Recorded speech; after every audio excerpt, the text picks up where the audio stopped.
Perfect.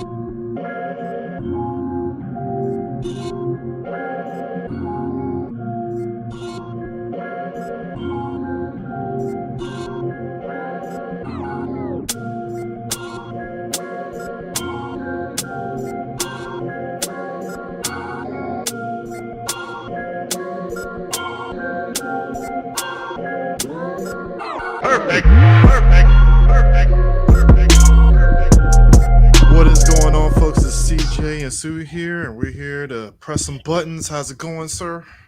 Sir, I'm doing just fine. But yes, we do have quite a few buttons that need to be pressed. All right. So the past, I feel this is I feel like we're caught in Groundhogs Day, and it's not our fault per se. Like the past 3 to 4 episodes, we've been talking about E3 because it's been hitting the news every single time.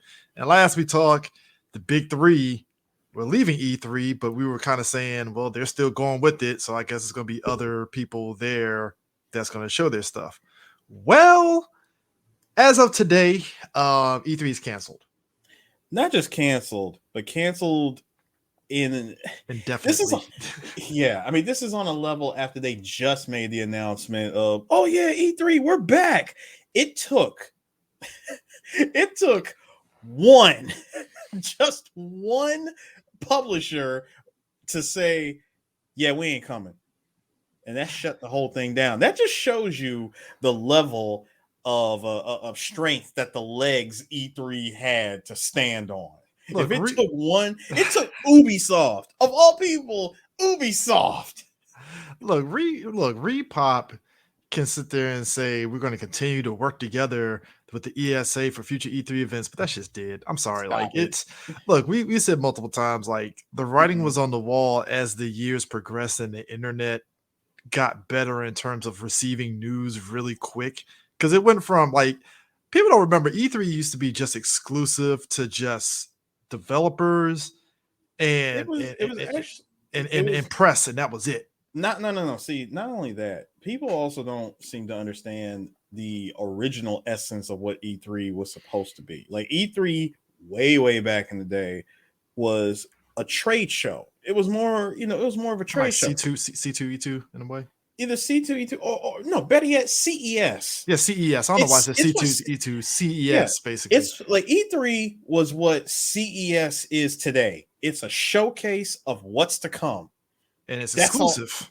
And it was exclusive to retailers because you had people from freaking toy stores, electronic store outlets, the big toy companies, the big retail companies. Yeah, the big toy companies, the retail companies, hell, investors, news media outlets. It was more business before it became a damn spectacle of we gotta put on a hype show, have concerts, and do all this other stuff. And any news you got was like written stuff from like GamePro and Electronic Gaming Monthly. If you were going on their website,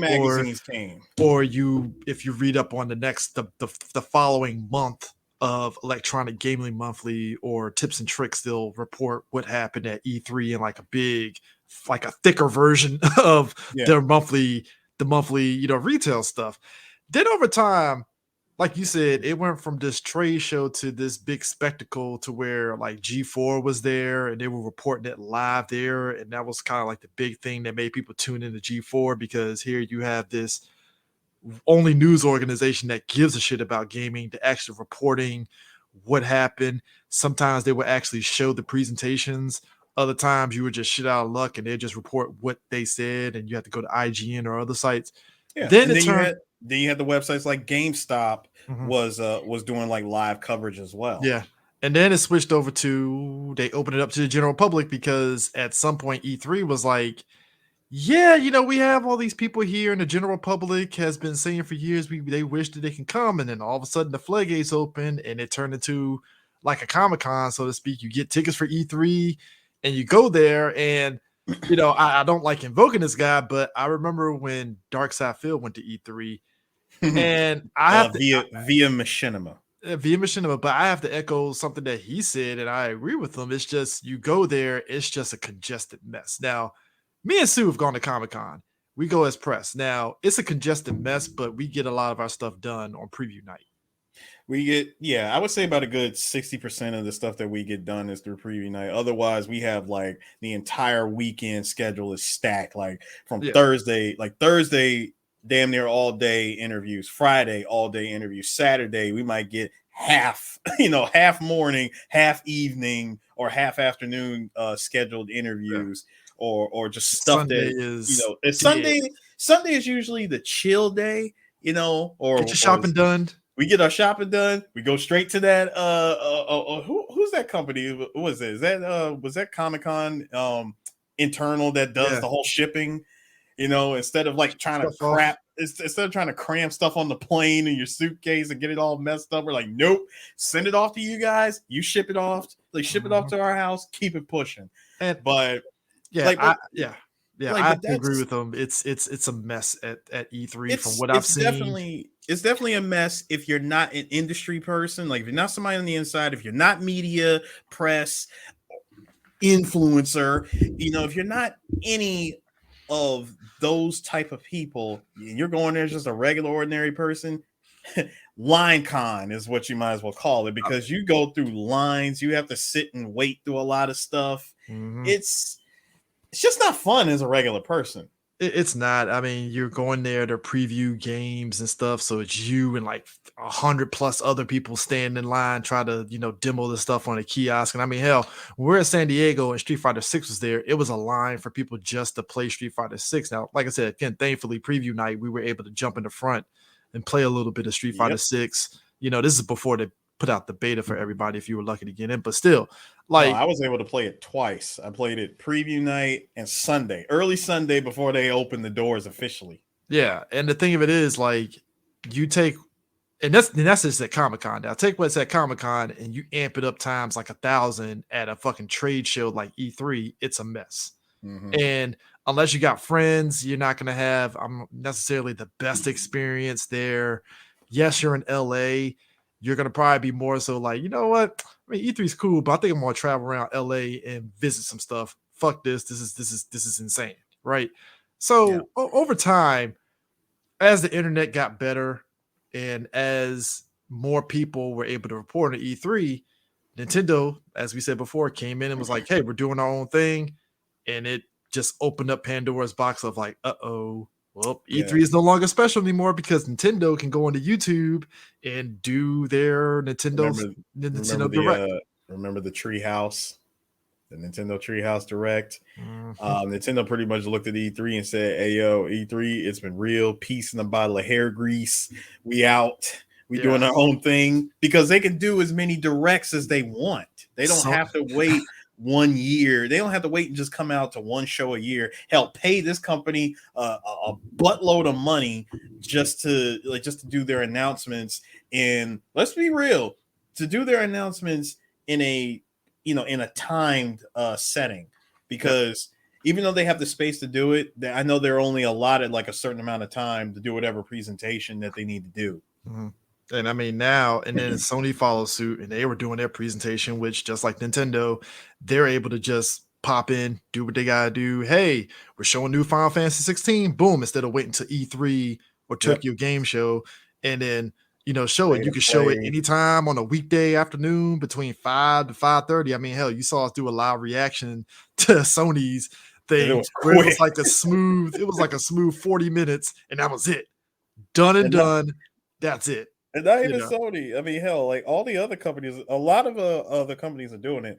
Capcom does it from time to time. yeah, we did the But Capcom live reaction. That was great. And that's the thing. It's like once that happened, you're kind of sitting back like, well, what's the point of E3 now? And because E3, like you said, it turned to this big thing where the celebs come there to do performances, and I'm like, yes, that's cool, but what's this got to do with E3? Other than these not a whole celebs love lot. video games, and so Then you try to get the freaking orchestras that do the music for some of these games, and that's cool, I guess, but I would rather go to an actual concert, you know featuring that orchestra, and just have them do like a whole 2 hour concert, instead of just going there and they're performing like what, 5 songs, then the next group comes on. I mean, and then much like a lot of stuff, the pandemic happened, and it just Yeah. But the kibosh and E3 right there. See, but let me tell you some real stuff here. See, the very last time the E3 was even considered relevant was 2019. Because that was the last one that they actually had. But even then, it was kind of eh. A lot of people would say 2019 E3 was just kind of meh. It like not all that great. They felt the writing was on the wall even back then. Who knew a global pandemic would come in and just do so much damage to it? Yeah, it isn't, like I said, I a lot mean, of companies irreparable damage. It did. And I mean, you think about it, like you go to Comic-Con, even if Marvel doesn't show up, you're going to Comic-Con because it's not just Marvel, there's other things there to Yeah. see from other studios. And even just on the comic book front, DC and Marvel Comics are there. They got stuff there, Image. There's something there, right? Not even just on the comic front. I mean, you got however, Adult Swim. I was gonna say, despite how you feel about them, you got Netflix, you got Hulu, you got Fox, you got all the television media outlets, you got the movie studios here. You don't need Marvel.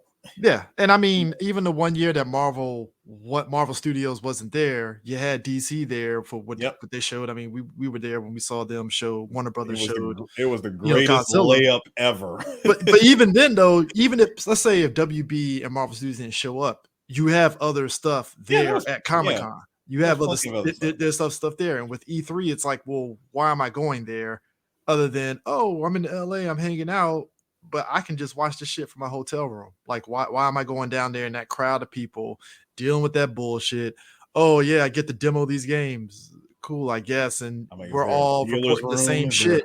Is there a dealer's room? Is there an artist alley? I don't think there is. And we're not in no E3. I don't think so. And then the thing of it is, you think about the crossway of things being reported. Everybody's reporting the same shit. Give or take a couple of people that might have their own little spin on it. I mean, hell, I think Angry Joe stopped going to E3 even. Like, he used to report at E3 and then just stopped because it's like, what's the point? Because like, honest to God, by the time any developer makes an announcement of some kind, it is already out there. Hell, the news is already out there before E3 even starts. Exactly. So and then that's on top of Jeff Knightley starting the digital Summer Game Fest stuff. So there's that. So it's like Jeff Keighley with the Game Awards. And going back to Sony State of Play, the Sony experience, PlayStation experience. Microsoft's got their own thing. I mean, Gamescom is bigger than E3, and I'm surprised Gamescom didn't die off. But I don't know. And PAX. Yeah, but again, PAX, just like Comic-Con, has other stuff there. It's like a convention / gaming, so you're getting the best of both worlds and stuff. Right. You get your gaming stuff, but you got people dressed up. You got dealers rooms. There's artists out. There's things there. Gamescom, I'm not familiar with the layout of Gamescom, so I don't know. But the fact that they're still going on speaks volumes, I guess, of how they organize stuff. So, from my understanding, I think Gamescom is E3 with half the budget, but still puts out a better show. Yeah. I mean, E3 is like 1/6 the size of Gamescom, so Gamescom is like the bigger one. I feel personally, E3 should just go ahead, know when to hang it up, understand that they have been in the game for the longest of long times, and just say, hey, let's go out. Let's go out knowing, the industry, like we're no longer needed. Our services are done. We have provided the service. They've been doing this for what, 20 plus years? If that. Damn near 2 decades. And my guy, just know when to call it. I say go out while you still. I can't say go out while you still got some dignity. I mean, you already done lost like 4 major companies that just said, "Hey, peace." But just go out with something. Put together a goodbye video. Let thank you. Let everybody know that you appreciate it. The love and support throughout the years, despite all of the crazy ass changes that you guys did, like leading toward the end. Hell, you remember when they got rid of the booth babes? Yeah. When they got rid of the booth babes that 1 year, and then they brought him back, and it just wasn't the same. It really It wasn't wasn't. the same. It really wasn't. I mean, and the thing of It's it like is, it's like taking the Hooters girls uniform and changing it to some shit that nobody, not even the girls, asked for.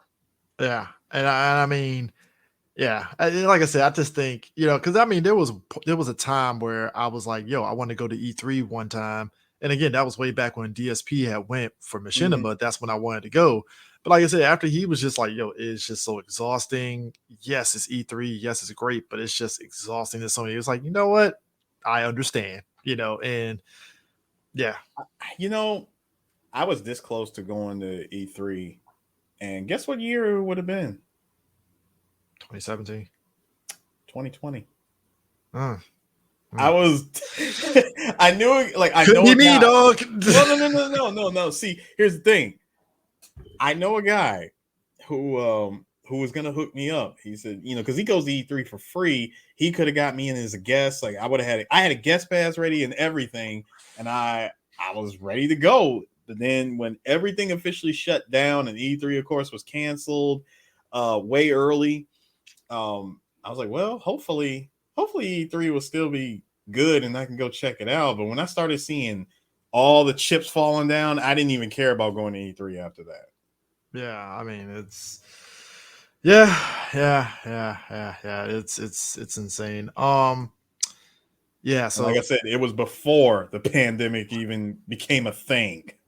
all I'm saying is RIP, you know, E3. It's been Again, well again. I like I said, I really feel Repop just needs to just go ahead and just did it because it's like you're gonna try for next year for what? You already see the writing on the wall. What else do you have? I mean, what can you really do? I mean, besides you talked all of this stuff about restructuring E3 and trying to make it better than ever for 2023, and then here you go and cancel in 2023, and then what? You're gonna try to make some kind of blind faith promise of coming back even better than ever for 2024? I mean, the only thing you can really do at this point is just do a whole thing dedicated to indie.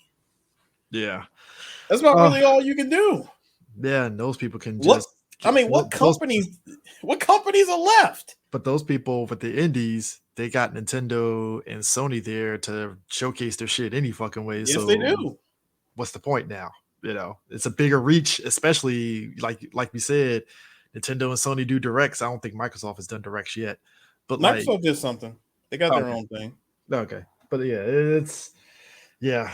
But anyways, next piece of news, Last of Us 1 port, part 1 port, PC port. Shit. Woof. Woof. Who should Let me ask you this. Who should Straight have up been is woof. that all on Naughty Dog or did they outsource that to somebody else? You know, that's something that I would love to look up. Who who developed The Um, Last of Us 1? because the issues have been shit from like performance issues, people's CPUs fucking crashing, Mhm. freezing, the cinematics fucking just wonky as hell to where the graphics and the characters look off. It's a mess. I mean, this is like coming close to fucking what's the name of that game that came out cyberpunk Yeah, tier of Cyberpunk. Uh-huh. yeah it's yeah. I mean, the jury's still out. There was a patch. Yeah, they did put out a patch that improved memory and performance and quote unquote more. But Iron Galaxy did it. wow, you know what? I'm shocked and quite disappointed. Iron Galaxy. Yeah, Um, because see, hold up. See, they check did it the out. Legacy of Thieves collection for PC too. And check this out. So they said that they're currently investigating the following issues for Last of Us Part 1. Loading shaders take longer than expected. Performance stability is degraded while shaders are loading in the background. Older graphics drivers leads to instability and or graphical problems. Game may be unable to boot despite meeting minimum system requirements. A potential memory leak. Mouse and camera jitters for some players, depending on your hardware and display settings. And that's just to name a few. As of yesterday, they rolled out a patch to stability and performance, but they're still keeping an eye out for more bug fixes. And I'm like, yo. And the thing of it is, we're coming off of the fact that we had two other games that came out perfectly. God of War and Sony Spider-Man both came out on PC with 0 issues. Also Miles Morales. Yeah, Miles Morales. All 3 of those games, 0 damn issues. Yep. Like that is crazy. And you would think Last of Us Part 1, oh man, it's gonna come out on PC. This is gonna be dope. And it's not only that, you would think Iron Galaxy. You guys are known for quality. What happened? Who lost the bet? Yeah. The N64 controller for the Switch is back in stock. Which why would you want to play with the N64 controller? Nostalgia, Chris. It's nostalgia. You know that. I mean, on top of that, Nintendo is doing whatever it takes to keep accessories and things like accessories, amiibos, and all that junk in stock to stop the scalpers and resellers. Yeah. As of today, SSDs and micro SDs are on discount at various websites.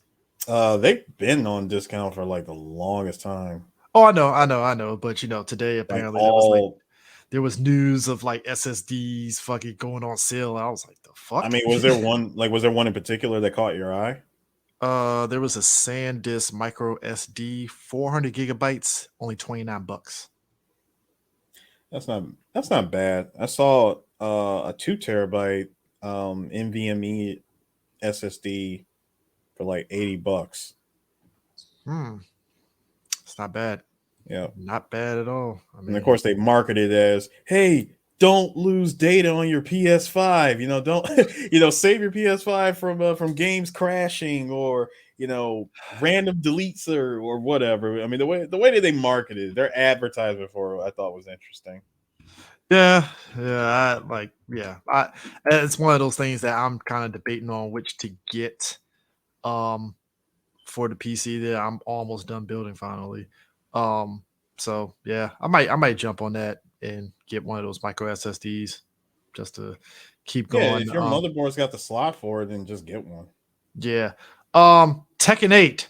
Tons of character trailers because the last trailer that came out when we did it was what King was it? No, it wasn't King. It wasn't King. It was a Kazuya and Jin. It was Kazuya and Jin, and since then we've got Paul, we got Paul, martial law, Nina. King. No, Nina was actually first. She was first. Yeah. Paul, martial law, Jack 8, June, and King and Lars and Xiaoyu. Yeah. So this game is looking pretty good, man. I think a lot of the mechanics that a lot of people were very wary on, I think people are going to come around to it. Yeah. I'm kind of curious on what the initial roster of this game is going to be. Yeah, that's a good one. I mean, Tekken has always been pretty good about having a big roster when it drops. So, for me, like me personally, I think, now that June is officially canon and, and returned, she's alive. She never got killed, which I think it was you who pointed out, like, Chris, that there was CJ, there was no body. We just assumed she got killed. So, like I said, there was no proof. Yeah. So, even though it's funny, Tekken Tag 2 makes it seem as though she's dead with the whole unknown and June shit, kind of thing. Which, what's the countdown onto where they make unknown canon? What's the countdown on that one? Well, we see hints of it from her trailer. From June's trailer, she's got attacks that kind of either resemble or there's like those little subtle hints of unknown. Yeah. And I'm like, I'm looking at Namco like, hey, Namco. Just trying to make that shit canon, huh? Trying to make fetch happen, aren't we? Are we really doing this? I mean, we really doing this, Namco? like, look, just don't let her be broken. I mean, we're good. Siegfried from Soul Calibur is in Grand Blue Fantasy Versus Rising, which that's interesting. Yeah, that was really That's interesting. that's interesting. Your Siegfried was always the character in Soul Calibur that, like, when the first game came out, it's like, oh man, this guy got this big giant ass great sword. He's great. And then just over time, it's like, so he's like the good version, and then Nightmare was the evil version of him, and then somehow they separated and Siegfried is back. It's Soul Calibur has a very confusing plot line. Yep. Very confusing. Very confusing. But hey, we got Soul Calibur character in 2D. That's interesting. That We is do. interesting. And you know, I really want to get into Grand Blue. Like I never played it, I want but to, but I just can't. you know, between that DNF duel and you know, there's all these crazy anime fighters that look really dope, and I want to give it a shot and try them out. Yeah. Capcom is prohibiting the use of leverless controllers that don't follow Yeah, unidirectional input. what is it? Hurt boxes are now banned. Fully banned Like, hitboxes. sorry, I said hurt boxes, but hit boxes are fully banned. They're actually fully banned. You can't use hitboxes at all. Wow. Now, Okay. it's weird because Actually, there was the other hold on. There was another thing that was added too. They said uh, if you do not properly disconnect when when you're done, you're set. If you don't properly disconnect, you are disqualified from a tournament. That was at Capcom Cup. Get this, get this though. Tell me why. Very very popular. Was it not PNC? PCB fight like Ultimate Fighting Game board company Brook, right? Brook comes out with an update within mere minutes of that announcement from Capcom.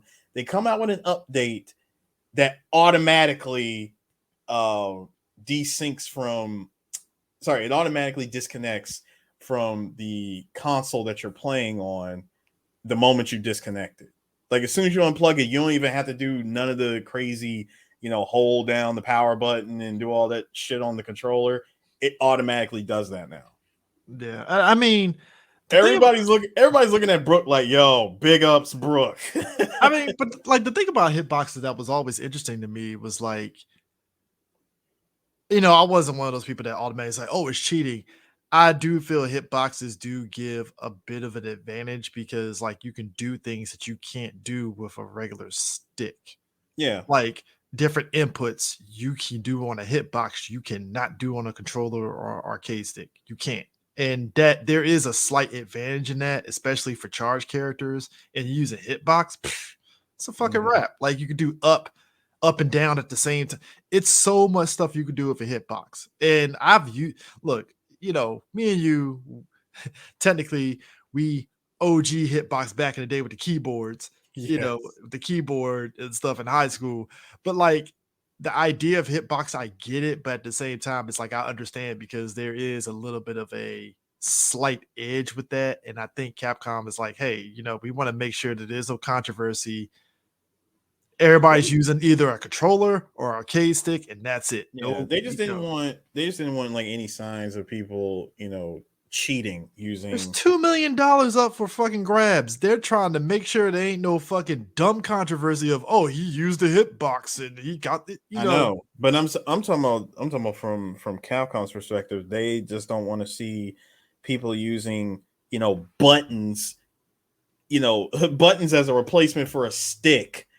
Yeah. It's like they want to make sure that your movement is based on an actual ball or bat top stick. Like no buttons, no nothing. It's either you're bringing a stick or you're bringing a controller. It's Yeah. like either pad or stick. Pick one. Yeah. So, yeah. Because let's be real, there's a lot of programmable stuff that you could put in both mix boxes, hit boxes, like all these other crazy types of controllers where you can make a button. The fact that you can turn a forward, a back, a crouch, or a jump into a simple button. Yeah.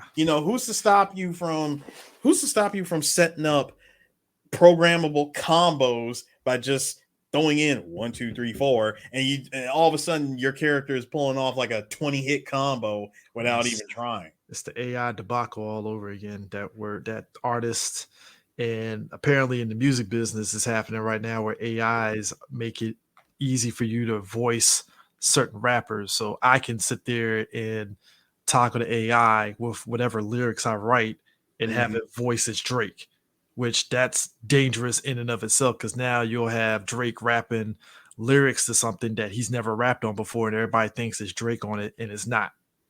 It's like record box and Serato stems. Exactly. For all my DJs out there, y'all know what I'm talking about. You can isolate stuff in a song now. Yeah. So yeah, that's gonna be definitely interesting. Ed Boon teasing Mortal Kombat 12. Again with the teasing. Just drop the damn trailer already. I'm betting that Evo he's gonna drop the trailer for MK12. I imagine so. If not before then, if he does something that's not E3, well, since E3 is done, he might do something on his own. Could. Or he, like I said, he might wait for Evo to drop something. But you know, the MK fan base has definitely been riding MK11 till the wheels fall off. Because MK11 is at Evo this year, and I was like, damn, MK11 is still people still playing that game, huh? Yep.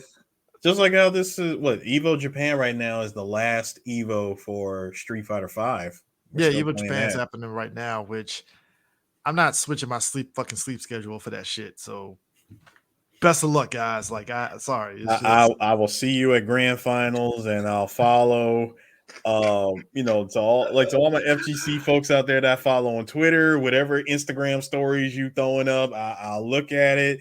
Like in my own time, but I'm not following any streams. I'm good. Bro, I went through if I was back in Japan right now, I would be at Evo Japan. Bro, I went through it with that Tekken World Tour time. That shit fucked me up. I was like, really? You're starting at 3 o'clock? I hate you. I fucking hate you. 3 o'clock in the goddamn morning. I'm like, no, I'm not. No, hell no. Nope. I'll get up at 6 o'clock and see where they at with it or just watch the fucking VOD. You know, it's just keep it pushing. Speaking of fighting games, Mike Ross is back. He's doing his you mean the Otherworld excellent adventures. Yeah, that's what I was about to do. Of Cian and Mike Ross. Mike Ross looking very happy now. He's not looking going through the motions, Mike Ross anymore. It's Mike Ross happy that Street Fighter V is going away, even though he does main Honda, but it's just that Honda came too late. Let's be real, Honda came too late in from the viewpoint of Mike Ross. Yeah, me and you talked about this. Like, I don't think he necessarily had venomous hate for Street Fighter V. It's just like a lot of players did when Street Fighter V switched from Season 1 to Season 2, that they did such a drastic change to where it was like either A, you stuck it out, or B, you just said, fuck this game, I'm done. Because what it really was Season 3. Season 3 left a bad taste in a lot of people's mouth. I thought it was Season 2 because I know a lot of people like Season 3. No, it was Season 3 because remember Ryu got nerfed to hell and back. Well, I thought it was Season 2 he got nerfed. He was fine. If I listen, I might have my seasons mixed up, but I might have to because I remember Season 2 was the one everybody was like, "What the fuck?" But I do remember it was one season where Ryu was like top dog in Street Fighter V until one season dropped, and they literally just took him out of the game. Where freaking Daigo stopped playing him. Yeah, it was Season 2 because I remember at that point because Daigo was using him in Season 1, remember, and then Season 2. He switched to Guile. Yeah, he switched to Guile in Season 2 I remember he talked about Ryu and he tried to stick it out. And after the tournament, he's like, fuck this, I'm going to Guile. He switched over to Guile. I mean, dude, the switch up was so real because I was not used to seeing him play Guile, but holy crap, that's because I remember Season 2 was the one that everybody felt the defensive options were gone from Season 1. Right. And it was just, and then Season 3, people started coming around to the game finally and stuff. But like you said, by the time you got to season 3, even though it was fine, everybody else kind of, I won't say moved on, but you had Tekken, you had Guilty Gear, you had all these other games, and Street Fighter 5 was there. It was fine, but it is what it is. But like you said, Mike Ross jumps in during the latter last season of Street Fighter 5 with E Honda, and he's enjoying it. But like I said, I think he's just ready for Street Fighter 6 at this stage. I mean, a lot of people are. Hell, I know I am. I'm ready for Street Fighter 6. After playing it at Comic-Con and then playing the beta, I've been having a lot of fun with it. Street Fighter 6 to me from the beta and just everything that I'm seeing, it's more system driven like Third Strike is. Where any character is viable. Now, granted, Third Strike had its issues because of the character balancing we know of, but like the characters were still viable. You just had to work hard in certain instances. And it seems like with Street Fighter 6, it's more system based, and it's just whatever character you pick, you just work from there within the confines of the Street Fighter 6 system and just go from there, Right. which I think that's probably a good thing because it opens it up to any character is viable, and then we'll see what happens. Now, granted, you might have some characters. I think the first season is where it's going to be kind of like, I'm not going to say a clusterfuck, but that first tournament is going to be telling on which characters everybody picking, what move is being used, and all the way till we get to Evo. The thing is from watching a lot of the footage that I've seen of Street Fighter 6 so far, number one, while it is almost anybody's game, number two, it's definitely, if you're a grappler, you're going to have so much fun with this game because throws do so much damage and grappler characters do crazy damage. I'm not saying that the first tournament is going to be overrun with Zangief mains. I'm not saying that, but just understand that if you get thrown and that throw connects, that's a lot of damage. Yeah, I mean that Zangief versus the MMA chick, lady Spartan, if you will. Spartan, fucking Lady Craig Marduk. Yeah, they them shits hit hard. Everything hurts. Camby's hooligan, her moveset, all that shit looks fucking nuts. Yeah, man, this game's gonna be, like I said, that Evo Street Fighter 6 tournament is going to be bananas. I sense upsets happening because of people.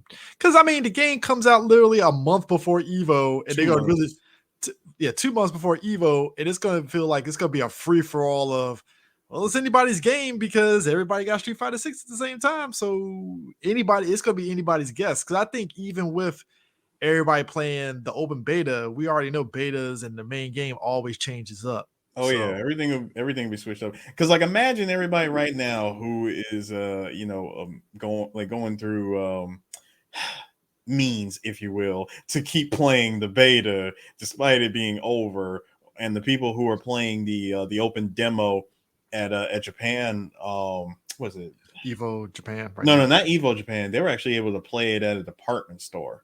Oh wow! Like they're able to play it like on the streets of Akihabara right now. Not even in the arcade. It's just an open demo in front of I think it's like a big camera. But anyway, you get to play this demo. I'm just wondering, everyone who's trying to practice off of the beta, and they're going to try to bring that tech into the full game when it drops, and then you come to find out, that doesn't work like that anymore. That's awakening. I'm like, that doesn't work like that anymore. That does significantly less damage. That character doesn't even have that move anymore. But because this was a situation that happened in Street Fighter 5, because if you remember the beta version of Street Fighter 5, everybody loved it. It was, if anything, Chun-Li was just the most out of control character from that beta. But I was liking the stuff that they were doing with her. But then as we got closer and closer to the game's eventual drop, once it dropped, all the fun was like taken out of it. Yeah. I mean, yeah. So like I said, I'm excited for Street Fighter 6. I'm excited for Evo that weekend because I want to see how much of a ridiculous free-for-all that shit's gonna fucking be for that game. So we'll see. That's gonna be a fun little game. Dude, so you remember we talked about multiverses, right? And Mhm. it came out and it started slowing down like to a thud, right? So Yeah, apparently the game of multiverses that's been out was just an open beta. It wasn't really the actual game. I know. I heard about It's that. weird. It's I, I s- weird. So I was like, wait a minute, are y'all trying to save face, or are y'all really trying to do something? Like, so you had everybody believe that for the it was better a part of a real year, game. for the better part of a year that we were playing that beta at Evo when it was on Twitch. It was the biggest game, like 150 plus thousand people were playing it. Mhm. Fast forward to today, and it's like barely a couple thousand people playing. I've seen that, like, that game dropped off so hard in viewership, but you had us believing that this, like, it was only a beta, when it was first talked about, and then when everybody got access to it, we were playing the full game, and you were just adding stuff as we go along on some Smash Brothers nonsense, right? Mhm. But then we come to find out this has been just a beta the entire time. And it shuts down June 25th. And Yeah, they're gonna relaunch it as an actual game in early 2024. And I'm like, okay, but are people going to really give a shit? Are you going to add some more new characters to get people back into multiverses? Because as it stands, people just stop giving a fuck about multiverses and the people gimmick of it. people Like most it's definitely people most definitely stopped playing it once the novelty wore off. and look, we got interviews from San Diego Comic Con up on our channel, with the creators, and they, like I said, they felt very keen and happy about the game. So it's just like, what are they gonna do with this drop in 2024 that's going to get people like, hey, come back to multiverses? I mean, Is now that Smash Brothers is over and done with, you know, anybody at this point can come out with a game that plays similar. In fact, many people have. You have Brawlhalla. You have what is it? The not Asher. There was this one game. Let me pull it up real quick. Oh, here it is. It's I just saw it. Rivals. Yeah, Rivals of Aether, Mhm. and yeah, between Rivals of Aether, Brawlhalla, especially Brawlhalla. Like, Yeah. these are games that have guest characters and they're really fun to play. I mean, they play a lot like Smash Brothers. Come on, guys. You're Warner Brothers. You have Got the whole library. behind you. It's like look at my wall of characters here. You have all of that at your disposal. Just pick a character, design some stuff, do some stuff with it, and make the game fun. Don't try Yeah. to take it too seriously. Yeah. Like I said, I don't get it, because it's like, again, unless you add new characters, why even play it now? Like, because everybody's gonna probably just presume that it's still the same game. So I'm like, what are you adding to the fold I here? I'm under the impression that they're definitely going to add a lot more stuff to it. I mean, they would be smart to do that. I mean, shit, should. Like, don't just end it off and then release the game half a year later and it's still the same shit. It's just now everything is there for like one fee instead of different. Like, Yeah. instead of like different amounts of money. Just don't do that. I mean, it's weird. So the big thing that's happening that just came out last week, Resident Evil 4 remake dropped Mm-hmm. this past last Friday. I was out of town that weekend. I had already picked it up, but I didn't get a chance to play it. But this guy over here Yeah, sat there and played it that whole fucking weekend. I think you beat it that Sunday. You beat it, yeah, that I Sunday you did beat it. Sunday morning. Sunday morning he beat I it and stuff. And I remember he sent the voice chat like, "Okay, guys, I beat Resident Evil remake," and I was like, "This motherfucker, like, all right, shit." Because I told you, I got it. I played it the day that the game dropped. I got home from work. I was like, okay, it's Friday night. I am going nowhere this weekend. I'm gonna chill out and just enjoy my time playing Resident Evil. I sat back, and the only reason it took me so long is because I was doing treasure, like I was hunting for treasures, and anything that I came across that looked interesting, I was just doing random side quests. So I went from playing late Friday night, most of Saturday, Mhm. and then I finished it Sunday morning. Yeah. And I honestly if I could do it all over again, I would. I wouldn't change anything. It was probably the most fun I've had in quite a long time. And I'll be honest, this is how you do a remake. You properly pace the game. You don't cut out unnecessary. You don't cut out necessary. Like you don't make these unnecessary cuts to stuff. Looking at you, Resident Evil 3. You don't, like making the decision to cut U3 from the U3 boss fight. Smart.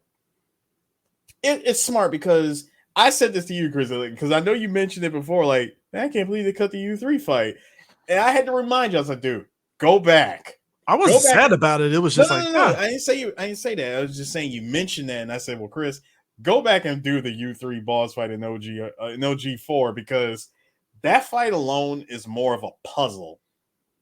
It's more of a puzzle for the first chunk of it, it's a puzzle. And then after that, once you drop like each freaking panel one after another, and then you make your way back up on that platform, you're playing Ring Around the freaking Rosie with them, like closing the gates on them and trying to shoot them and shit. I mean, this was all in just a matter of pacing, which is funny because the U3 fight takes place after the minecart ride. Yeah, the thing about it is, the U3 fight just comes out of nowhere, and it serves no purpose to the story. And I think, or remember, it's it, as Sadler was saying. Yeah, but it served no fucking purpose. It just served the purpose just to pad the fucking game that was already long as shit. Oh, it was definitely padding. It was just another excuse for you to get like an absurd amount of pesetas. The remake so I'm gonna bring this up because this was something that we talked about some months back when the developers were talking about this, and they nailed everything. So one of the things that they hit on that this game nails perfectly, they said replayability and flexibility and how you play were key pillars of development. Yes. Yes. I beat the game. I started on Monday and I beat the game Thursday night. The replayability for this game is insane. Like, he's not lying. There are people right now currently that are trying to map out professional runs of this game. And there are a lot of people that are still doing it. It ain't a quick endeavor. It's like, oh, this shit's fucking tough. Yeah, and it's mostly because the game itself is the AI is like the man, like, the computer is just smart. Like, not only is the computer smart, but I mean the game itself, the length of this game, this is a long game. Hell, even if you run through the game on assistant and try to like skip stuff, you're gonna take at least a good 4.5 to 5 hours of just skipping. I've seen people beat it. Well, without glitches, I've seen people beat it in 2 hours and 45 minutes. Again, you're trying to skip everything. Like, if you just run past the enemies, you're running with like the most basic stuff. You're not talking to the merchant. You're, skipping all the cutscenes. You're not focused on leveling up weapons or anything like that. You are going with like the most default stuff that you got. You're not touching any storage boxes. You're not doing any saving. It depends on how you're routing it. Because like I said, the ones that's what I'm saying, like your route mileage definitely varies. But I'm talking about to go straight cold turkey from like whatever you have from the beginning of the game and whatever you pick up along the way. That's it. Yeah, a lot of it on average, you will do about 4.5 hours. Still, even with the routing, I've seen it less than 4 hours. I'm just saying. That's with the default. I've seen everybody, they routed out like, okay, I'm going for this gun. I'm getting this treasure that's going to get me this amount to beef up this gun so I can get past this. And but Chris, you also have to remember RNG is probably the biggest bitch of this game now. Well, that's what I'm saying. But that's even with RNG. It's really the only two spots. Now, this is where you're right on this. But wait, when I refer to RNG, I'm referring to like drops. No, that's what I'm saying. There's barely any static drops in this game. But that's what I'm saying. These people that beaten it in under 4 hours, they're not relying necessarily on random drops. They're just relying on treasures, and then whatever drops they get is just a bonus. That's essentially what they're relying on. It's just the bonus. Okay. They're more so hyper focused on, all right, well, I'm getting this treasure. just so I could beat the gun up. Oh shit, I got extra shotgun ammo. All right, well that's just a bonus because I wasn't expecting that. That's how they're able to do it and stuff. But the two spots in the game, from what I've seen, that people have a tough time with, it's the cabin fight at the beginning. That's the one that kind of, it's a bit tough because you have to wait it out until the giant dude with the hammer comes through, and if you kill him, then it stops the fight cold turkey. Then you have that, and then you have, what was it? It wasn't Mendez fight. It was the the Vertigo fight. Mm-hmm. Because the thing of it is, some people would rather kill him. So it's like trying to route out where to freeze him and then go from there. You only have like, I think two or three chances to actually freeze him. 4. Because you got that one spot, you got the one in the hallway, you got the one on the side, and there's one more on the other side, and that's it. It's 4 spots. Yeah, it's 4 spots total. But like I said, it's routing out. All right, he's coming. Let me hit this, and then killing him and stuff. Because again, you need the gem from him and stuff. And that's another big thing too. The gem system, the treasure system is literally like the bread. Random. It's random, but it's definitely for certain bosses. Obviously, you get a specific gem automatically. Anyways, it's everything. But yeah, the replayability is just ridiculous, from speed running all the way down to trying to get like an A rank, S rank, and get certain costumes and stuff. Like you have to beat the game on hardcore to get the armor Ashley, which, to be honest with you, that's the only way you can get through professional mode. Yep. Easily. Because like OG RE4, it was funny. Professional mode with Ashley, it was doable, right? Mm-hmm. This game, I don't see how you play professional without armored Ashley.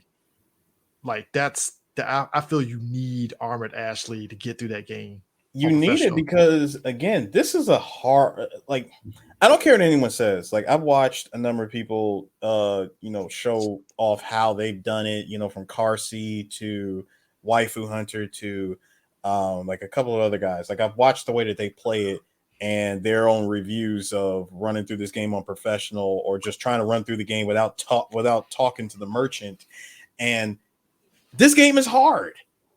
Like, this is a hard game. It wants you to move around while you're shooting. You have to move. You have to use your environments to your advantage. Otherwise, you can't just like, oh, let me sit in the corner and just shoot. Nah, nope, nigga, don't even do it. Run around, shoot them in the knee. Because sometimes the enemies have this ability to just disappear and then reappear either directly behind you or somewhere on your peripheral vision where you can't even see them, but they're there and they're beating the shit out of you with a mace or stabbing you with a knife, or they're doing something, which is why you have to keep moving. Yeah. Now, I know when it came to the Vertigo fight, the very first time I did it, I was playing on standard and I was just running through that damn tunnel, just running out the clock for about 4 minutes. And then when I made my way back, I was like, oh, there's the elevator. I hopped on the elevator and I was like, oh, you can actually skip this. Yeah. Interesting.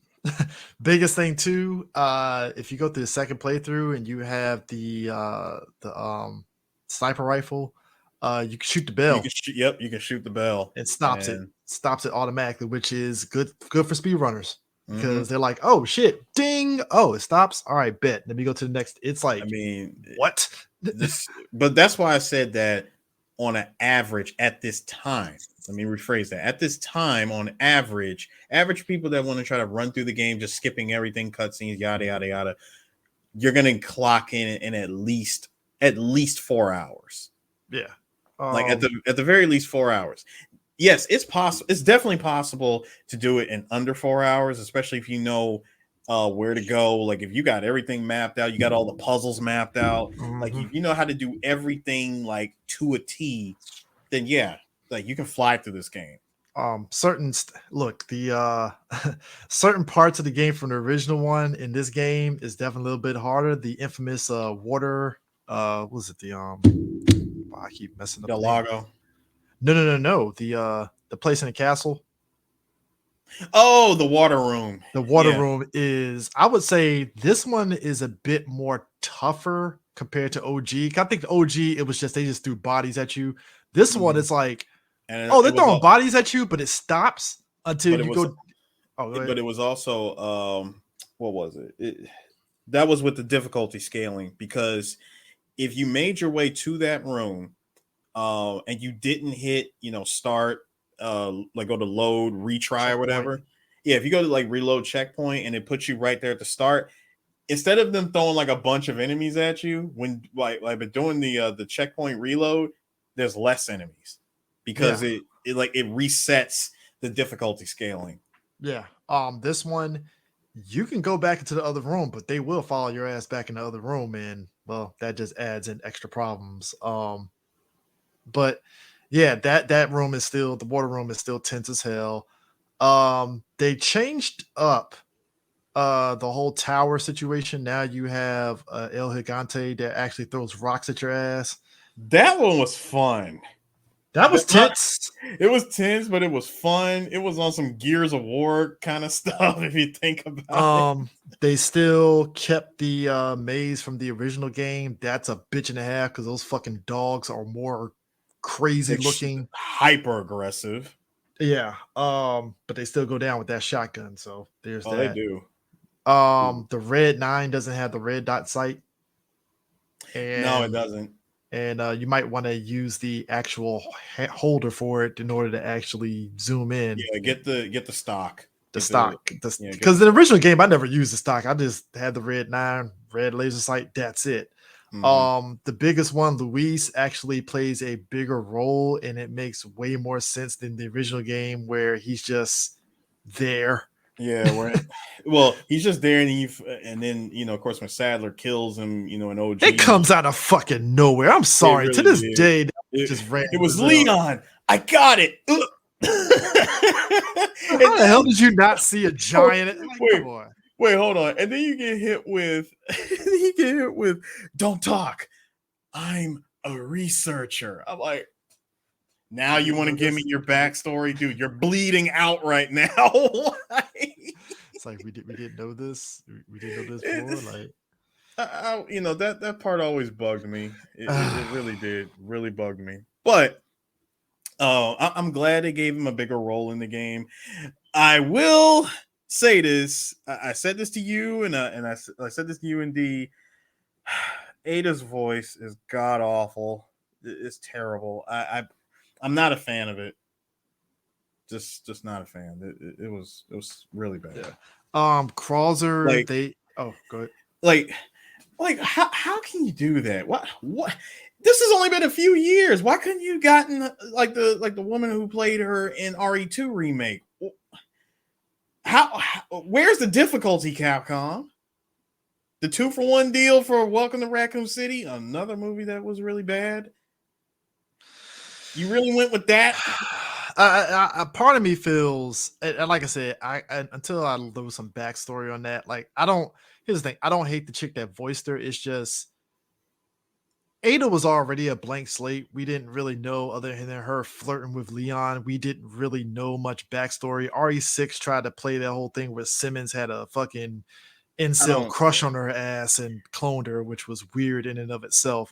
I refuse to acknowledge that. But like, I don't. But I mean, RE6 happened. It's not like it did, but I refuse to acknowledge it. Anyways, but like, we got a zombie T-Rex. I laugh every time you laugh. That is par for the course of a series. I'm sorry.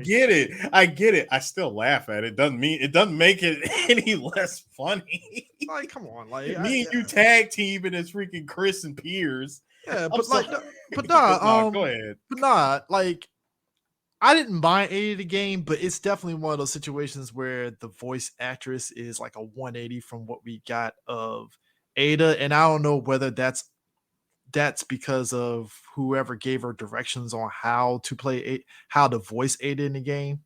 Like, if they wanted her to be very cold and distant, which, yeah, Ada's cold and distant, but not that cold and distant like sounding. This. It didn't bother me, but it definitely is something that, like, even on the second playthrough that I'm doing, I got used to it, so it doesn't bug me anymore. But the first time, I was like, something feels off in the delivery of it. And I was like, I kind of want to put that more so on a director than the actual voice actress, because it's like, what were you trying to go with her on this? Did you want her to just like, and it's just, and like you said, the fact that you just get the voice actress from Welcome to Raccoon City, it's like, why? Like, as I don't hate the actress, but it's like, that's a choice, I you was know? not I was not a fan of that direction. I mean, Um, that was Operation awful. Javier with Krauser, they emphasize that a bit more and make Krauser an actual character instead of him just being uh Bennett from Commando on steroids. uh They made his whole section a lot more fun it's in my fun. It's opinion. way fun. I told you that like when you go through the hunting portion, it's a lot more intense.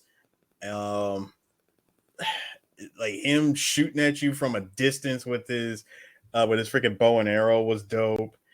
Hell, as long as you got the right weapons, you can actually make that fight a lot more fun. I mean, well, I'm sorry, you can actually make the fight end a lot quicker.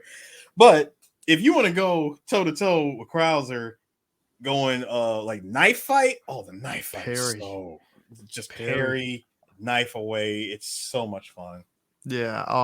Like I said, they make you sympathetic, but I think one of the angles, because a lot of people thought that, like, because you get different notes on Operation Javier and such. Essentially, it was like him and Leon went on a mission, but it was under the guise, according to the U.S. government, under the guise of taking out drug cartels. Mm-hmm. And if you play Dark Side Chronicles, oh, they didn't go down there to take out drug cartels. They were going down there to take out a BOW that Yep. was from Umbrella, that That a drug wipe. lord was using to Yeah. help his wife out. That wiped out A whole all the village. crowd. No, not just the whole village, but also all of Krauser's guys. His whole Yeah. team got wiped out, and it was just him and Leon. Yeah. And Krauser kind of grew resentful of Leon because he's the golden boy, and Krauser is just like, Just because he's looked at as I'm here with the survivor. yeah, You and know? it's and hold on, and this is why I'm glad they actually retold the story in this remake. Leon wasn't just selected; dude was pretty much forced into doing this. yeah, because the president was like, "Hey, you survived, Raccoon City. I'm putting you I, through I this want, training. I want to say, I think the president did it for his own protection. Because if you think about the Resident Evil like series, anybody that escaped Umbrella during Raccoon City, we know in RE3 they got hunted down. Old boy from Stars got hunted down at the beginning of RE3 and stuff. So it's just Jill. And a lot of other people that left, it was kind of like, well, I got to do something because if I'm just left to my own devices, somebody's going to hunt my ass down and kill me. I mean, So Chris was smart. Chris was smart and went to Europe. yeah, Chris joined the BSAA. Jill joined alongside with him at some point. Leon obviously became a government agent.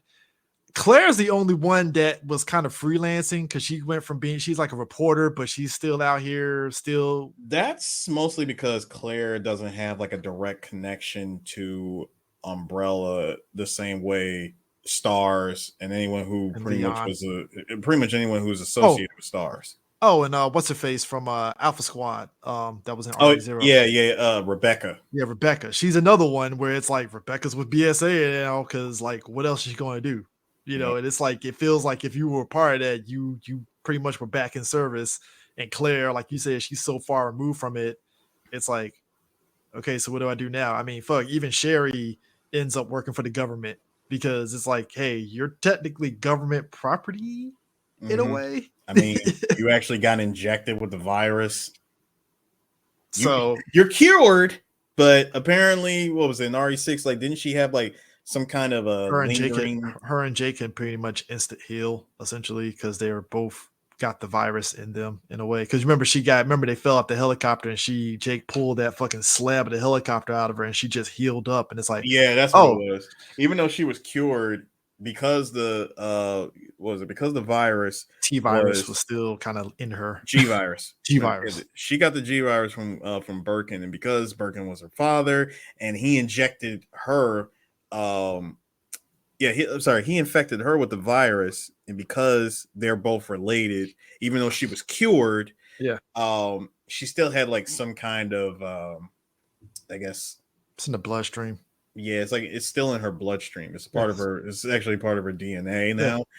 So now she gets to regenerate, which is interesting. Like, basically, it's what would happen if the G virus worked effectively. I mean, because that's essentially what the G virus was supposed to do in the first damn place. It was supposed to be a healing thing, and well, Umbrella being Umbrella. Hey, this shit here actually transforms you into some shit. So we're gonna use it for bioweapons.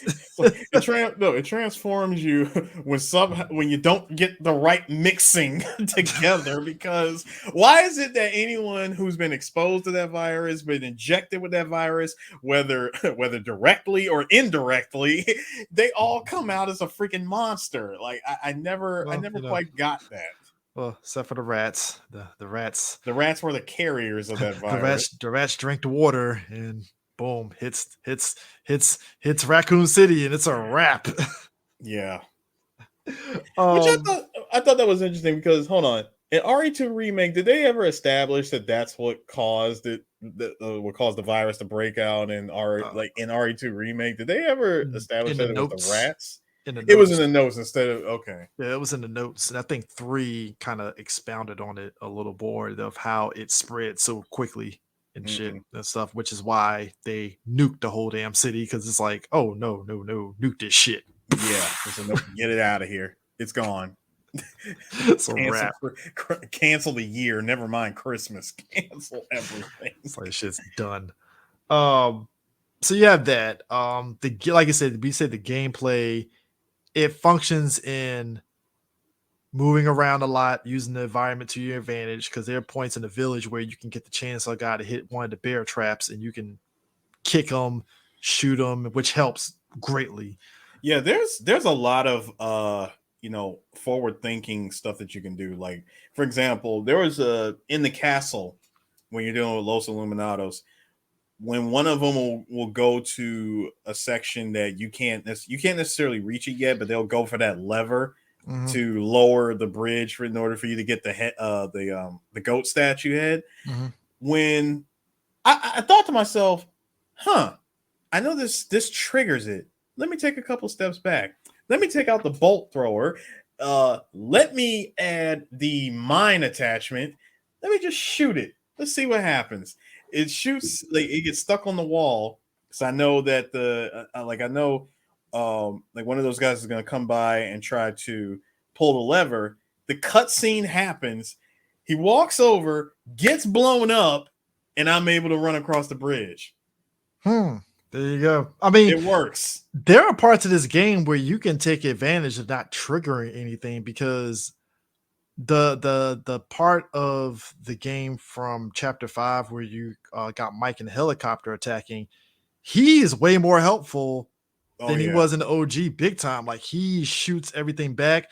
There's a shortcut in that game that I found out today where you throw a grenade up to the anti-aircraft thing, and it blows it up, and it boom, Mike's back. And I was like, are you fucking kidding me? Are you kidding me? Yep.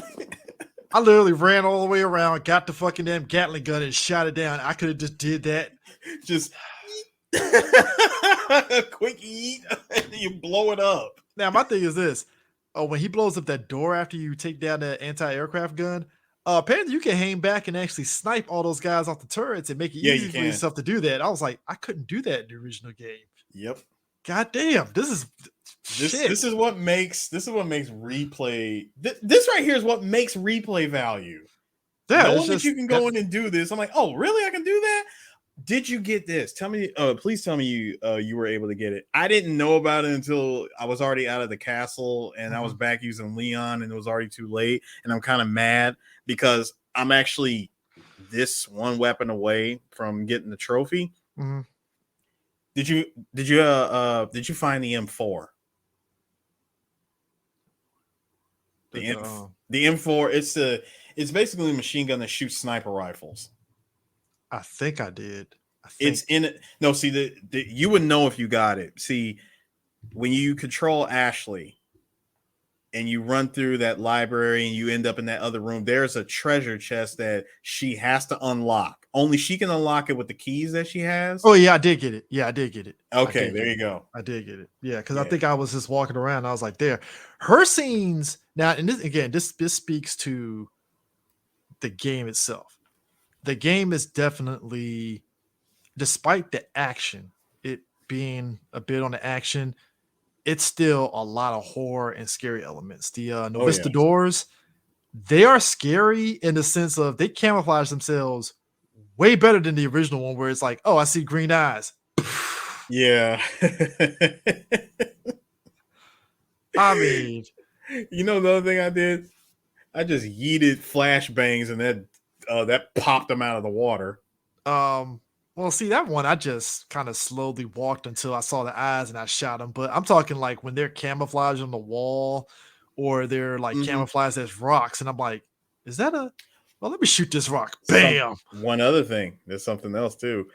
When you get it, because you know the Novistadors, they show back up again later on in the game. When they camouflage themselves, get the bioscope. Yeah, I had Get that. the Yeah. get the bioscope, put it on the sniper rifle, and then right there, I'm popping them all off. Oh, speaking of the bioscope, The regenerators. I them niggas run now. Yeah, the regenerators run. And they Shout wait out. out the door apparently, because if you go through a door and it's a key card door, they'll stand outside and wait for you. Like, oh, Yeah. you're standing out the door. Shout, Fuck. shout out shout outs to Waifu Hunter for for mentioning this. He said it, and now I can no longer unhear it or unsee it. He said these things now are single mothers because they thick like that. I was like, when he said that at first, I was like, wait, what? And then I thought about it. I'm like, oh god, yeah, they are. Bruh, They made the regenerators fatter, but yet they run. This is bruh. crazy. They run, and then there's a couple of them that turn from regenerators into Iron That's Maidens. actually that's all of them. Technically, all of them. Well, it's like later in the game. It's only like 3 of them that do Yeah, it. 3 of them will become the Iron Maiden, and if you go back and do the side quest where you got to go It's back into literally like the the incubator OG. room, It's like like the OG one. if you go back into the incubator room, you actually find the other, like the harder version of the Oh, I Iron did that Maiden. one. It was Yeah, I like did that one too. yeah, that And one, that was a lot of back and forth through the window shooting. All yep, right, come back through the other window, shoot again. And I'm like, let me see what happens when I use the automatic sniper rifle on my second playthrough to see how easy it would be. Because I had the bolt action rifle, and that's only because in OG RE4 the bolt action was so good with its piercing thing, with the hmm with the piercing and stuff. But then I realized like the automatic one is really good yeah, too. the automatic one's really good. From my understanding, it was one of the earlier weapons had, I think it had like the best raw power. The first shotgun you get apparently has the best raw power versus the riot gun.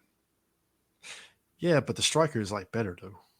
Striker, yeah, but you get the striker like way later though. But I thought the riot was powerful than the OG shotgun. According to what I've seen, I got to look at the stats again. Yeah, look at the stats because I'm But like, I could have sworn it said like the best overall raw power was the first one. Like when you max that one out, yeah, I gotta look at the stats again. But okay. I remember Carsey said something about that. Yeah, I gotta look that up. Ashley doesn't have health, thank God. So Yeah, if but she still, gets hit, she's just incapacitated, which to be honest, it does make it easier in certain instances where it's like, well, I don't have to worry about her, and let me just kill these guys and then raise her back up and then keep it moving.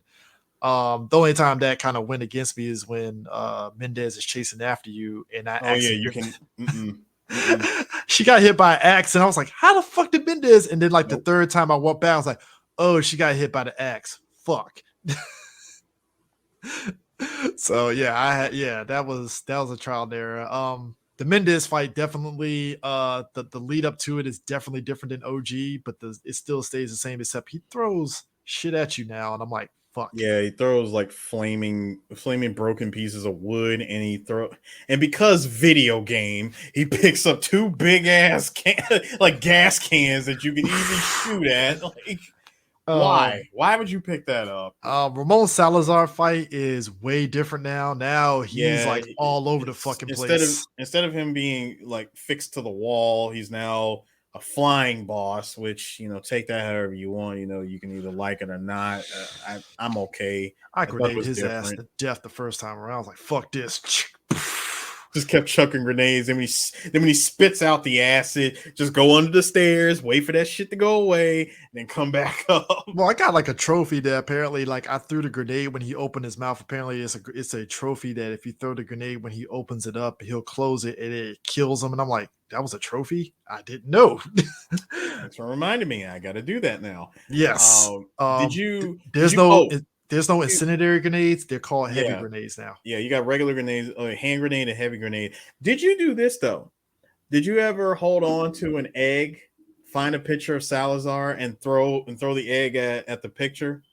Yeah. I had Like, it doesn't matter what kind of egg. I had 3 white eggs that I got randomly from just chickens, and I never used them. And then I got the thing where you have to throw an egg at Salazar's thing, and then boom. You just throw it. You throw it at his picture, and boom, you get a trophy. Yeah, so you have that happening and stuff. Like I said, both cross fights are different. Salazar is different. Vertigo's is different. And here's the one caveat about this game. Much like the OG, because rocket launchers are 80,000 pesetos, it's like the game forces you to be like, hey, you're not going to rocket launch your way out of this game. You're going to have to use your weapons. Unless you have the money to do it, sure. And then from my understanding, once you buy it, if you don't use it, you don't get another opportunity to buy it again until you use it. Yeah, you can't just hoard them out. It's like you have to use it. I don't know if it goes up in price because I haven't bought a rocket launcher outright, so I don't know if it goes No, up I think in it's price. still, I want to say that it's still the same because I bought one early, but then I went through like so many freaking chapters of not using it. And then I finally used it, and I said, well, I don't need it anymore after this. Yeah, the Sadler fight is a bit different now because he summons Novistadors after you if you run away, which that's a fucking pain in the ass. It's the most annoying shit ever. I mean, just fighting him by himself was already bad, but fighting him and fighting off Novistadors is so annoying.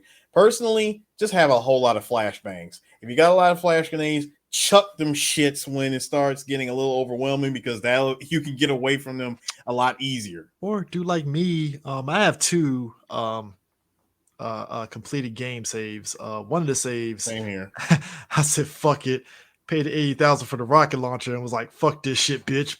Yep, I did that. Like, damn this. I am not. Look, I had before when Ares had finished it, I saw the boss fight at Sadler, and I was like, so I don't have the crane to him with the board. Nope. Rocket launcher. Fuck this shit. We're not doing this. Nope. I was using the mine attachment from the bolt thrower. I'm like, it's helping. God, folks, I want to paint the picture here. I had beat the Salazar fight, and I was down to like the bare minimum of like ammo for all my weapons, right? Because I was rocking the shotgun, sniper rifle, and pistol the whole time, right? It was working for me. But I was using the Magnum just for boss fights only, right? I get to the island. I had the bare minimum of resources, and I was like, gonna have to make this shit fucking work. Suddenly the bare minimum.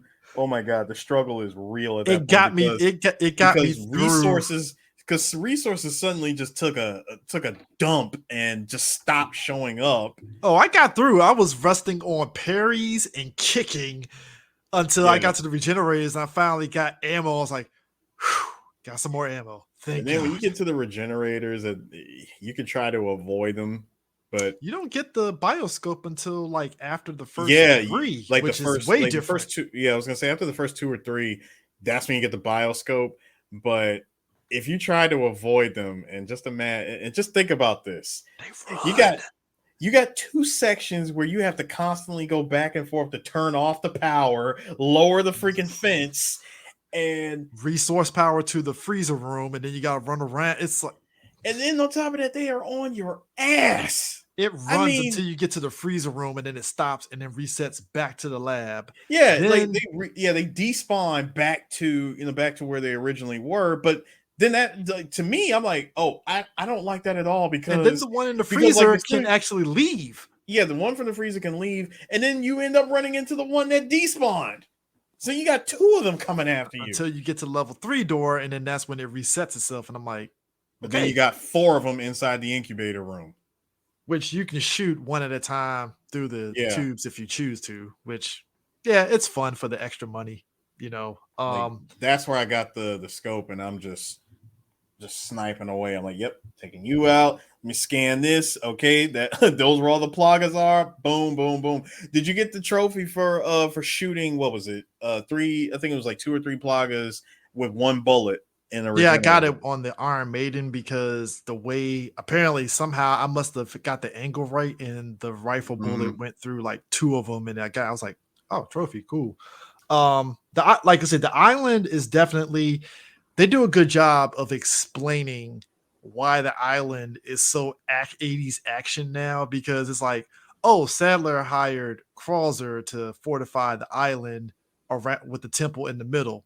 Makes sense, because before it was like, why the Like, fuck why does is this this just cultist here? have an island of all Yeah. the, who did this? Who is paying you? And then it's like, oh, Krauser was the one that set this up. Okay, But that I makes gotta sense. ask a question. He might have set it up, and I'm like, Krauser, where did you get where did you get the munitions, sir? Where, like, The man pays him in gold. I'm pretty sure you can find he that shit on the paid black he market. paid him in gold, and I'm like, and let me guess, you were getting all these weapons and stuff from obviously not your own government. So Black you were, market are us. black market arms are us.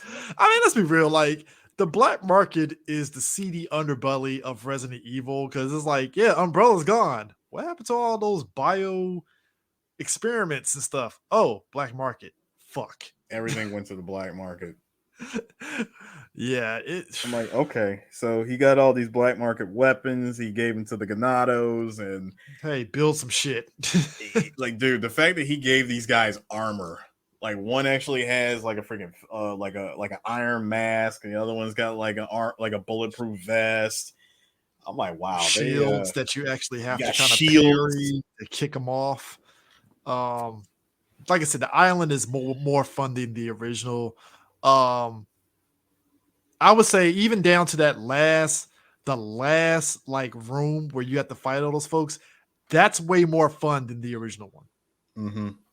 Easily. And I think that's the kind of mandate of RE4, is that, like they said before, they took what people liked about RE4 and just said, all right, well, we're just going to remix these things, take out what didn't work, and then keep the stuff that did work and just expand it. Hell, after you've killed Del Lago, you can actually explore the whole lake area.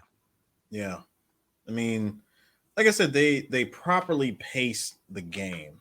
Like, Yeah. they made only the necessary cuts. Like I said, you get rid of U3, you get rid of the some of the most padded stuff that was in OG. Laser room gone, thank Yeah, the God. laser room is gone, but instead of the laser room, now you got the laser machine guns on the island. Yeah, So which easy to get around. yeah, you can just get around that. Like, this definitely had some Metal Gear influences if you think about it. Yeah. Now that Leon can crouch and he can, like, quietly move around, and he can sneak up on people and like take them out with a knife. You know, like, I definitely see where their influences, like where they show up in this game, and again, it's dope. Like I said, this is probably the best remake that Capcom has done for Resident Evil. Well, I mean, they learned their lessons, because I mean, you think about, they took what they did for the RE3 remake and RE2 remake and was like, all right, let's Well, take all the technically they didn't do RE3 remake. The guys that did like the team that did RE2 remake did not do RE3. They did this one though. They did well, I'm saying, but RE4. they still kind of took things from that RE3 remake. It's like they took the best things from RE2 and RE3 remake and then melded into RE4, and it's still the RE4 that you know, but with those added additions that those other 2 games did. Which I'm like, all right, cool, you did this. How is Code Veronica going to play when it gets Well, remade? That's going to be interesting. that is the one game that everybody says this. I mean, that game needs like the Huge quality of like life updates. the biggest quality of life updates. Probably, if anyone needed a remake more than any of these games, it was definitely Code Veronica. But now, because of the game, it's definitely, because this game is out there already hinting. And let's be real, Capcom is working on RE5 remake. I feel okay, so I feel that they're doing this thing where they might Code Veronica is going to be next before RE5 because if you think about it, Gotta RE it split the makes team it up. made That's all I can it say. no, I'm saying it made sense to do a RE4 remake because we've been following along on the Leon Raccoon City tour, so to speak. So I started understanding like, all right, I see why they went to RE4.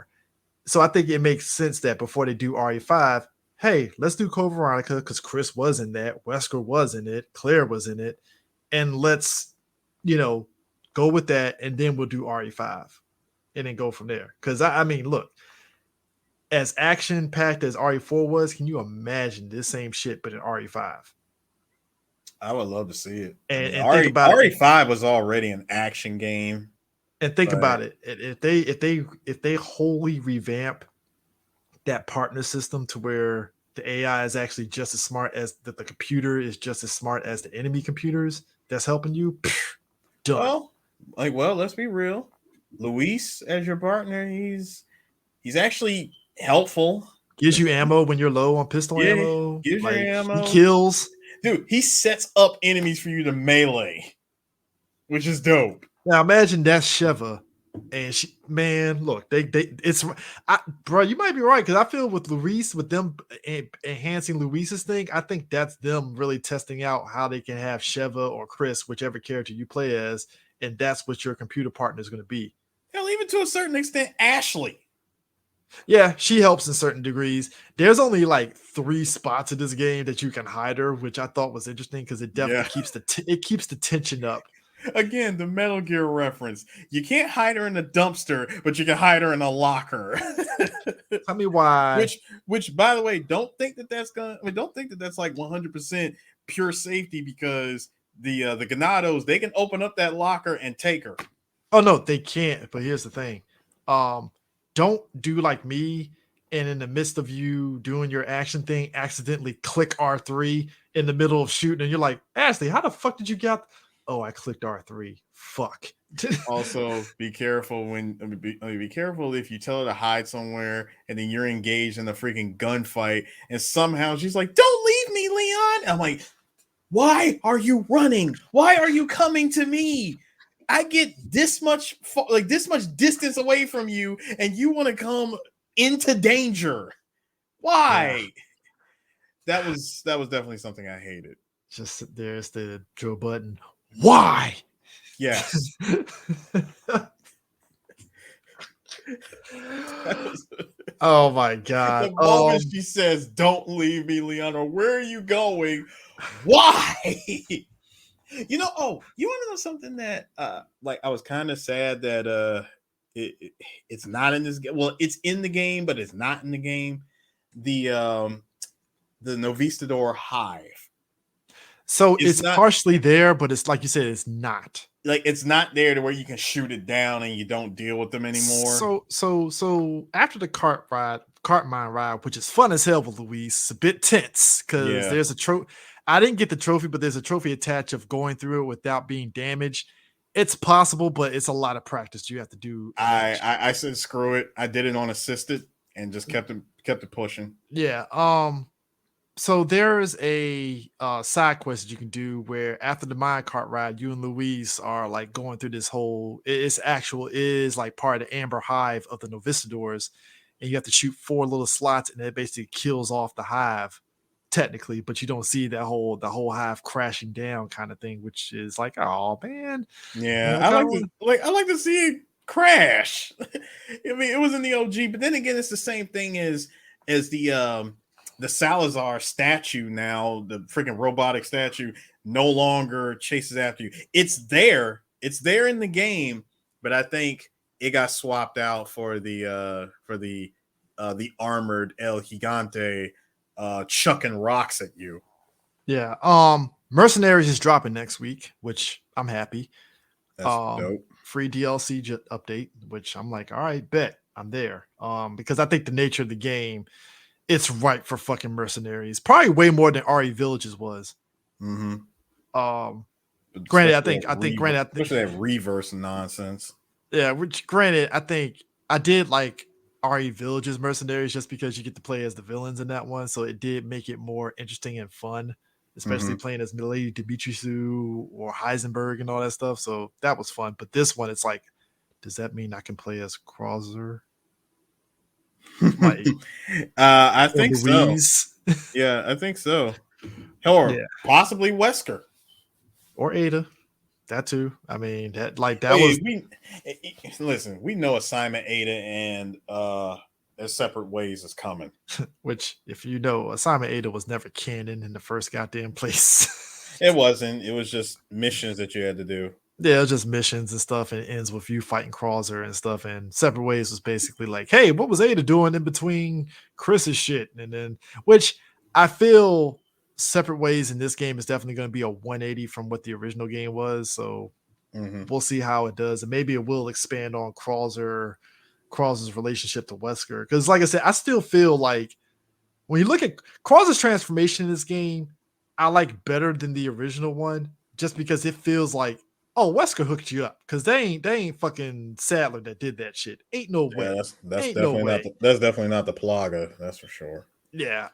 So I'm kind of like curious on the relationship between Krauser and Wesker and like how that came to be. I mean, granted, we know after Operation Javier, you know, Krauser was like, yo, I want power because, hey, reasons and stuff, you know. So but yeah, I can't wait to play Mercenaries, and I probably say this is like, again, much like Ghost of Tsushima and some of these other games, it's like, yo, I feel this is definitely a game that's worth the price.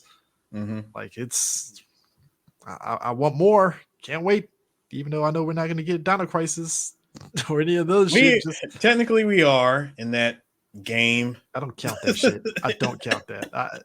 Somebody said like, you know, I guess there's some people that feel some way that we're not going to get Dino Crisis, but I was like, well, let's be real. Like, Dino Crisis worked because of how Resident Evil was made back then. So it made for those tense moments of, oh, you got dinosaurs chasing you. So you have the camera system and the way the game plays, it made it more tense. But like with the way RE2 remake and 3 remake and 4 remake is made, how do you make dinosaurs like scary? Like that's gonna be tough.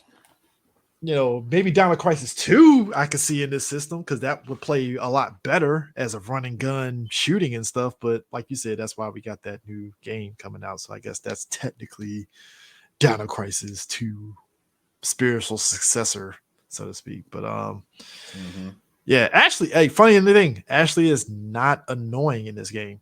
Yeah, not at all. She's an actual whole ass character. I like how they broke down how Krauser kidnapped her ass. Like, hey, follow her from the school, gets inside the thing. Oh, Moink. They literally break down like, oh, so that's how Krauser. Because in the original game, I was like, how the fuck did they kidnap this damn chick? I know Krauser did. Like, did Krauser just take her out of her bedroom at night or some shit? Like, it's like, oh, he kidnapped her from school. Got you. All right, makes sense. But yeah. RE4. This game is definitely, and this game is definitely the period piece of 2004, because when you go find Ashley in the castle, you find clues. Her freaking Motorola Razr flip phone gone. There's also the added bonus of like not just Leon. There were other people that randomly found themselves in that village and got kidnapped. They mentioned some hikers, and you see two of them actually.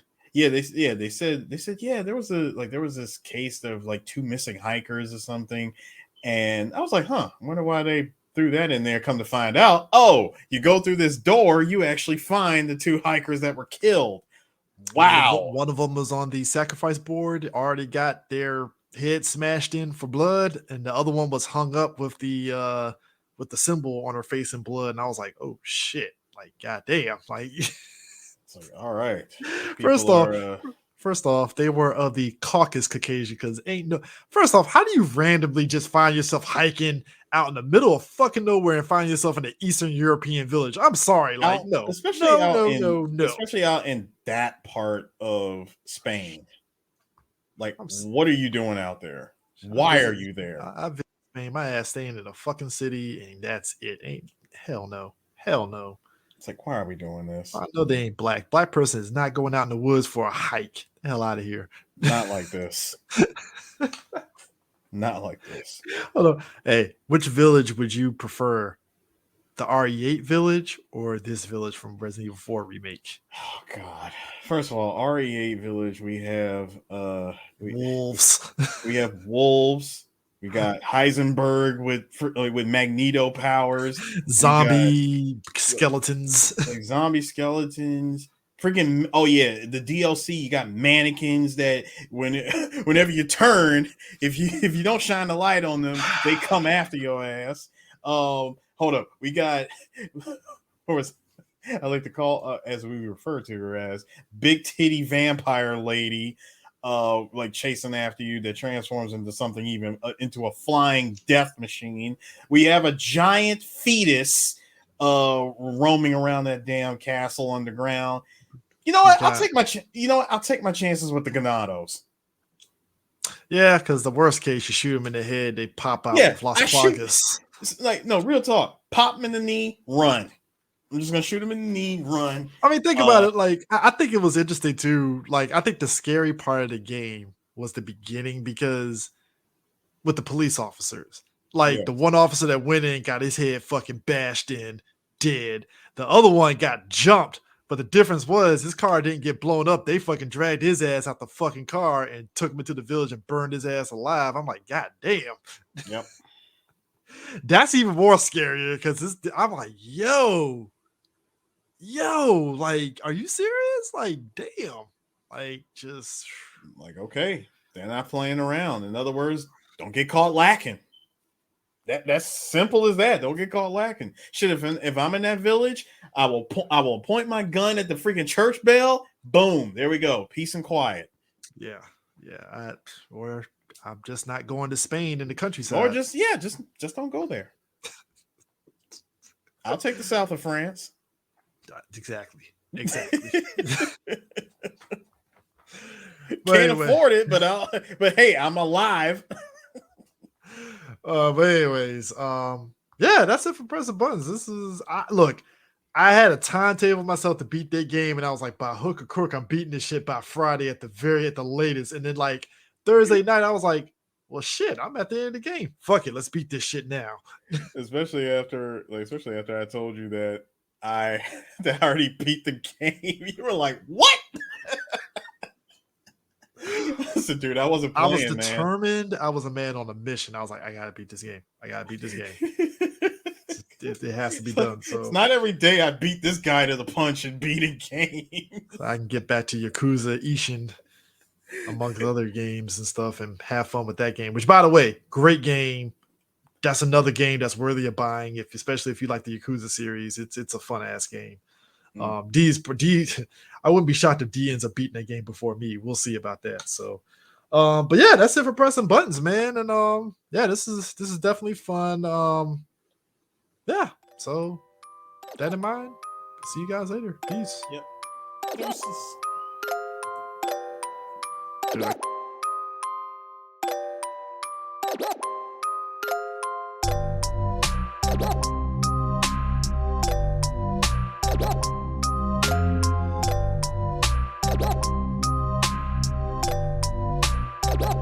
That boy is Benny Hanna.